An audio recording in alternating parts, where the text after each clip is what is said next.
Hello everyone. In this video, we're picking out and sharing the latest topics about Asia. From one of the most famous Reddit-style forums in Japan. Even if you don't understand Japanese, we've translated everything into English subtitles and audio. So you can join the conversation as if you were in Japan. So, let's dive into the discussions happening in Japan. Japanese companies are moving away from China, but Uniqlo's CEO Yanai disagrees.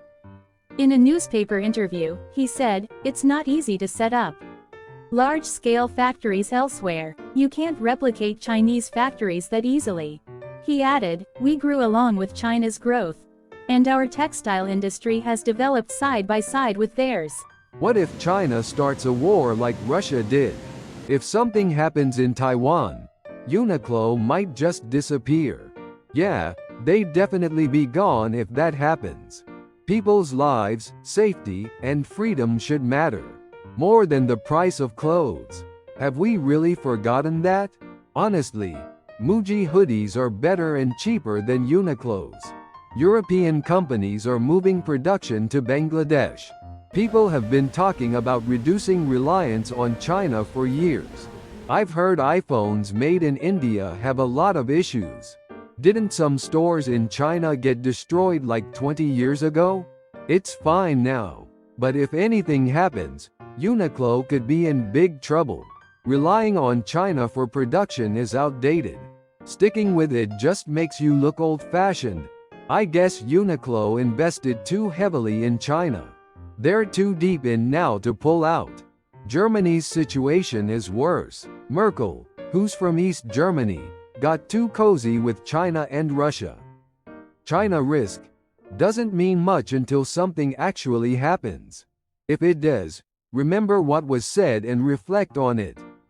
For peak efficiency, no other place compares to China. Uniqlo has optimized it, but it's not something just anyone can pull off. Lately, aren't most Uniqlo products made in Vietnam? They should just go back to China already. People in the Philippines and Vietnam are starting to get uncomfortable with the whole modern exploitation thing. Has Uniqlo's CEO done anything beneficial for Japan? He provided affordable, good quality clothes and gained support for that. Quality? It's pretty low, honestly. Going China-free is tough, but the brand that does it will just replace Uniqlo. Look at Germany's auto industry. It's not the same as fast fashion. Pharma employees were recently detained by Chinese authorities and used as bargaining chips. Uniqlo's business model probably just wouldn't work without ignoring human rights. It's not even about leaving China anymore. Other countries are just better options, and sticking with China seems outdated. Most of my clothes are still made in China, though. Moving production to Japan would be impossible without more workers. People like this are the reason China's authoritarianism is tolerated. Taiwanese and South Korean companies already set up huge factories in Vietnam. They started moving away from China years before Japan did. Vietnam has massive garment factories employing tens of thousands of people. Uniqlo uses Chinese factories for technical stuff, and other countries for the rest. Japan's lower class is going overseas for work, while China's wealthy are moving to Japan. Japan needs to beat China in tech first, or it just sounds like sour grapes. Nintendo used to manufacture 100% in China, but after US tariffs, they completely withdrew from China for companies that want to sell in the US. There's no other choice. I don't get why a store selling basic, cheap clothes thinks they're so important. All Uniqlo does is design and sell, so manufacturing can happen anywhere.